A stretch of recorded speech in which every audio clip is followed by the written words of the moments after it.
All right, let's continue to dissect the unprecedented nature of this case, and I'm joined now by international relations expert, Professor John Stremlau.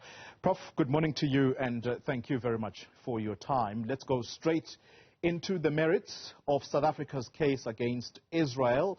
On South Africa, what it says is a campaign of genocide in Gaza. Did they make a strong enough case?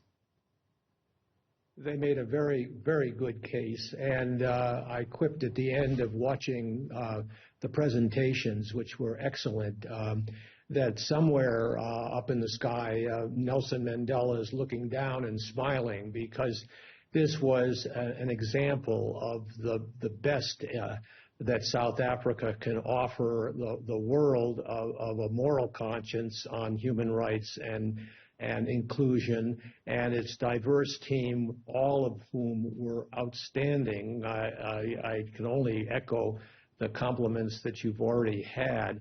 And the question now becomes, what is the politics of the court, and whether or not it will grant South Africa's request for provisional measures, not an argument for the ultimate settlement of the case, which will take months or maybe years, but to get this bloody conflict halted for the time being, so that you can let humanitarian relief come in. And here they made a very, very strong case by quoting UN officials up or down, and then by contrast, to make their case for plausible genocide, the officials of the Israeli government, who said some pretty outrageous things. This is a very right-wing government and may not reflect the majority of Israeli opinion, but it certainly is authoritative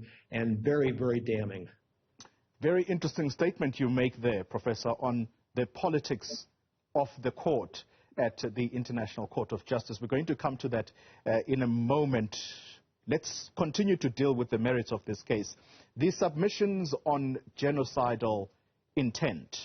Were South African lawyers able to put a convincing case on what they said was the dehumanization of Palestinians by the Israeli leadership? Well, they certainly convinced me, but I'm going to listen very carefully to the Israeli counter-arguments later today. But it certainly was the fact that when you have a population that is locked down and denied any kind of fuel, water, medical care, even housing, because it's all been destroyed, and then relocated 4 or 5 times, and then the bombing occurs within the safety zones that they've been assured would be okay, and we have adequate coverage of this thanks to the news service, and by the way, a number of journalists have been killed in the course of reporting this tragedy. Worse than that, maybe a crime against humanity, but that's for the court to decide. But they did make the case very, very strongly that there is a plausible reason for raising this halt in the conflict to let the humanitarian relief come in. Final question on the merits of this case, Professor. We know that uppermost in mind for South Africans, and I would say more importantly for the people of Palestine who are stuck in Gaza, is the urgency of the element of this case. Do you think that the lawyers went far enough, and when might the court pronounce itself on the question of urgency, the interim measures that South Africa is seeking? Well, the second question is far more pressing and interesting right now. They certainly did make the case that this is an urgent matter. Now, I thought initially, but I've looked into it, and it could take a week or 2 weeks, maybe, but the urgency is there, the suffering is there and real. Kids are dying daily in large numbers. and there's no hospital care at all. So consequently, and the trucks are not being allowed into the 2 checkpoints. So it's definitely urgent. Whether the court will act in this way, I don't know, because the court is reflecting of the National Security Council, the 5 members, plus there are an additional 10 members, and whether South Africa can win the 8 majority votes necessary to get the action that they have requested, and when that decision will be forthcoming is the big question right now, which we'll be speculating on in the days ahead. Let's talk then, Professor, about the International Court of Justice and what you have referred to as the politics of the court. What do you mean by that?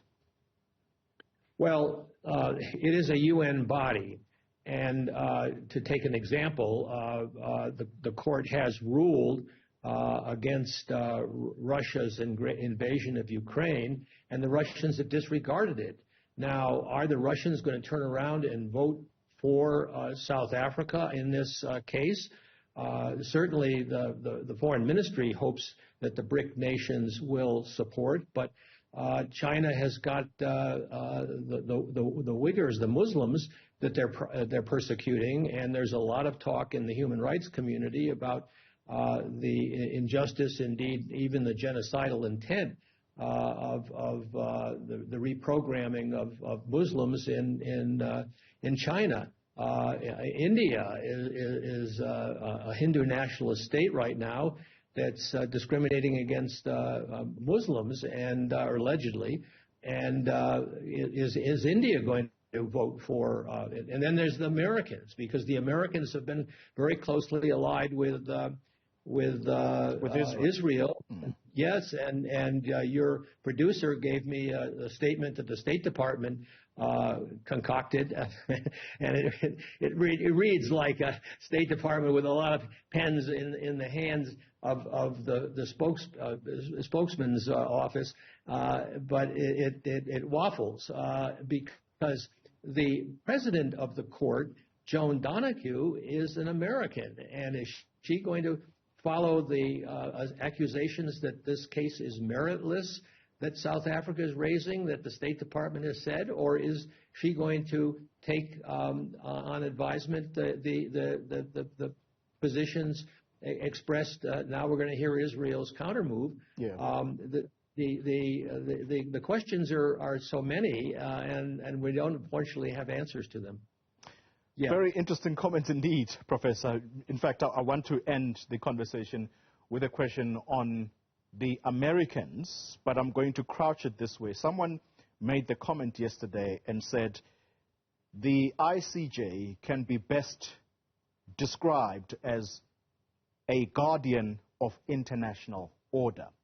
I want to place that characterization on the U.S. because that country has gone around the world purporting to export democracy. If this court comes out and says, indeed, a case of genocide has been proven, how damaging will that be for the U.S. and those who have been supportive of Israel? Democracies are complicated, I need not tell you, and the media plays a very important role. Now, the media has been covering this in the United States, and young Americans are very pro-Palestinian, generally, according to the polling. And older Americans, like Joe Biden, are pro-Israel. Now, the irony of ironies is here that the International Court of Justice and the and the Genocide Convention was a reflection of the after effects of the Holocaust against the Jews. Now, South Africa, and appropriately so, has brought the Israeli Zionist political Zionism to book for extending genocide. The ironies are so profound, and we don't know how they're going to be resolved. But in a sense, I think South Africa is actually serving an American objective of getting a peaceful resolution and a two-state solution. You've got to start somewhere. And if the court was to make a ruling favorable to South Africa, it would be, I think, a step in the right direction. Very interesting indeed. We're going to have to watch carefully what happens next. Professor John Stremlau is an international relations expert. Thank you very much for your time. In fact, how that kind of verdict, if indeed it does come back to say genocide has been proven, how will that color the relationship between South Africa and the U.S.? We're going to ask that question of the ANC's head of international relations subcommittee, Nomvula Mokonyane. You don't want to go anywhere.